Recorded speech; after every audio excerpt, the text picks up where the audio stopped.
I'm a gay Catholic, and here are those last two questions of how I found peace between my faith and my sexuality.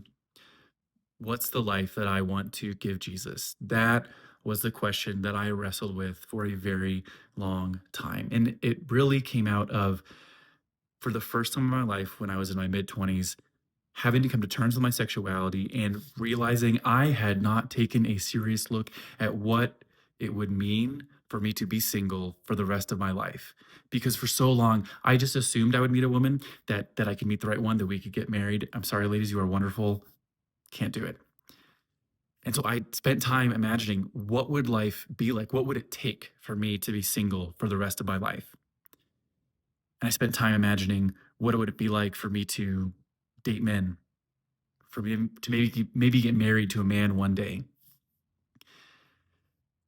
And the place that I found the most peace, and not just that temporary peace, but that peace that you can only get from Jesus, was when I imagined a life with another man. Because I wasn't just imagining marriage, I was imagining, what would it be like to build a relationship with another person, to help the other person get to heaven, where we would learn how to love each other, where we could build a home, where we would be a family to people whose families couldn't be there for them.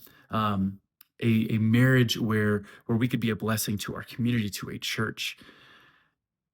I just couldn't see that, or wanting to do that alone. That I am a person and a creature who is made for community and for another person, that it is not good for man to be alone. And I didn't think that Jesus made me to be and live alone. And so I imagined, what would it be like meeting Jesus at the end of the life and going, "Hey, Jesus, I know I went a little off script, but know that I did this all out of love for you, wanting to give the world and you all of who I am, all of who I'm created to be." And as I sat with that, I just couldn't help but think that that's the life I want to give Jesus, a full life, a good life, a life where I tried to love others, love community, hopefully love my spouse, love myself, and also love God. And after praying with that for a very long time, the only other question that I had was, okay, Jesus, can I do it? He hasn't told me no yet.